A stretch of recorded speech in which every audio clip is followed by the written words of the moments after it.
பிரியமானவர்களே, ஆண்டவரும் அருமை இரட்சகருமா இருக்கிற இயேசு கிறிஸ்துவின் இனிய நாமத்தினாலே மற்றும் நல்ல ஒரு காலை பொழுதிலே உங்களை சந்திப்பதிலே நான் அதிகமாய் மகிழ்ச்சி அடைகிறேன். இந்த நாள் முழுவதுமாக நீங்கள் செய்கிற எல்லா காரியத்திலையும் கர்த்தருடைய கரம் உங்களோடு கூட இருந்து உங்களை ஆசீர்வதிப்பதாக. அன்பானவர்களே, ஒரு வசனத்தை வாசிக்கலாம். சகரியாவின் புஸ்தகம் 4ஆம் அதிகாரம் 6ஆம் வசனம் இப்படியாக சொல்லுகிறது. அப்பொழுது அவர் செருபாபேலுக்கு சொல்லப்படுகிற கர்த்தருடைய வார்த்தை என்னவென்றால், பலத்தினாலும் அல்ல, பராக்கிரமத்தினாலும் அல்ல, என்னுடைய ஆவியினாலே ஆகும் என்று சேனைகளின் கர்த்தர் சொல்லுகிறார். அன்பானவர்களே, இந்த காலை வேளையிலே கர்த்தர் உங்களையும் என்னை பார்த்தவர் சொல்லுகிறார், என் மகனே, என் மகளே, உனக்கு என்னுடைய வார்த்தை, இன்றைக்கான வார்த்தை என்னவென்று சொன்னால், உன்னுடைய பலத்தினாலே ஒன்று முடியாது, மனுஷனுடைய பராக்கிரமத்தினாலே ஒன்று முடியாது, ஆனால் என்னுடைய ஆவியினாலே எல்லாவற்றையும் செய்ய முடியும் என்று சொல்லி கர்த்தர் சொல்லுகிறார். அன்பானவர்களே, இந்த வார்த்தை செருபாபேல் என்கிற ஒரு மனுஷனை பார்த்து கர்த்தர் சொல்லுகிற ஒரு வார்த்தை.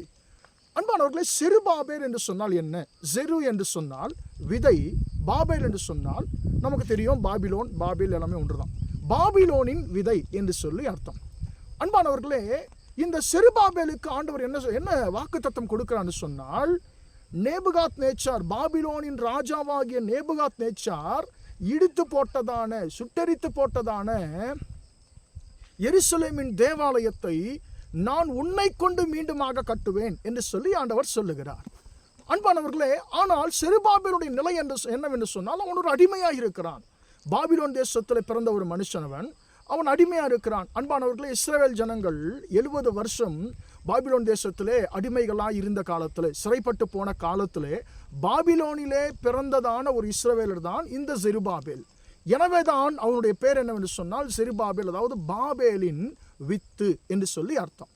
அன்பானவர்களே, அப்போ பாபிலோனிலே பிறந்த ஒரு இஸ்ரவேலனை கொண்டு பாபிலோன் ராஜாவினாலே பாழ்கடிக்கப்பட்டதான, பாபிலோன் ராஜாவினாலே பாழாக்கப்பட்டதான தேவாலயத்தை ஆண்டவர் புதுப்பித்தார், அதை மீண்டுமாக சீர்படுத்தினார். அன்பானவர்களே, ஒரு அடிமையை கொண்டு, ஒரு சாதாரண ஒரு கைதியாயிருந்தவனை கொண்டு கர்த்தர் ஒரு மிகப்பெரிய ஒரு காரியத்தை செய்தார். ஆண்டவர் அதை தான் சொல்லுகிறார், செருபாபேலே, உன்னால் இது முடியாது, உன்னால் உன்னுடைய பலத்தினால முடியாது, உன்னுடைய பராக்கிரமத்தினால, மனுஷனுடைய பராக்கிரமத்தினால கூட முடியாது, ஆனால் உன்னை உண்டாக்கின உன் தேவனாகிய கர்த்தராகிய என்னுடைய ஆவியினாலே எல்லாம் செய்ய முடியும் என்று சொல்லி கர்த்தர் சொல்லுகிறார். அன்பான தேவனுடைய பிள்ளைகளே, இன்றைக்கு நாம் சில காரியங்களை செய்ய முயற்சித்து நாம் செய்ய நினைக்கும் பொழுது நமக்கு ஒரு பயம் வரும் இல்லைங்களா? ஐயோ, இது என்னால் செய்ய முடியுமான்னு தெரியல, ஒருவேளை நான் தோல்வி அடைந்தால் என்ன செய்கிறது, இது வாய்க்காமல் போனால் என்ன செய்வது என்று சொல்லி நமக்குள்ளே ஒரு பயம் வரும். ஆனால் ஆண்டவர் சொல்லுகிறார்,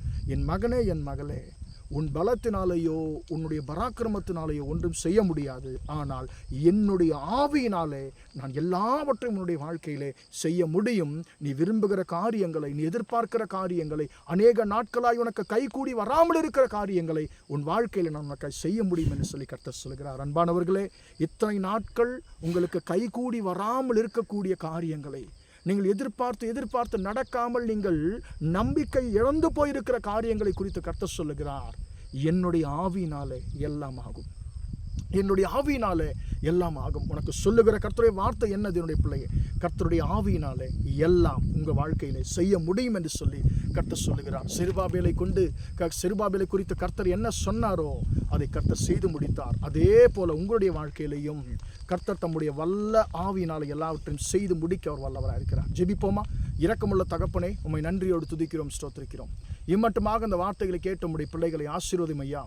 ஆண்டவரே, பலத்தினாலும் அல்ல, பராக்கிரமத்தினாலும் அல்ல, என்னுடைய ஆவினால் எல்லாம் ஆகும் என்று சொல்லி உம்முடைய வார்த்தை சொல்லுகிறபடி தகப்பனே, ஆண்டவரே, நீர் உம்முடைய ஆவினால் நீ எல்லாவற்றையும் செய்ய வல்லவராக இருக்கிறீர். அதற்காக உமக்கு ஸ்தோத்திரம். ஆண்டவர், இந்த வார்த்தை 100% எங்கள் சகோதர சகோதரியுடைய வாழ்க்கையில் நிறைவேறட்டும் என்று சொல்லி ஜெபிக்கிறேன். ஆண்டவரே, நீர் தாமே உம்முடைய பிள்ளைகளோடு இந்த நாள் முழுவதுமாக இருந்து நடத்தும்படியாய் இயேசு நாமத்தில் ஒப்புக் கொடுத்து ஜெபிக்கிறேன், ஜீவனுள்ள நல்ல பிதாவே. ஆமேன், ஆமேன். பிரியமானவர்களே, கர்த்தர் உங்களை ஆசீர்வதிப்பார். Praise the Lord, praise the Lord.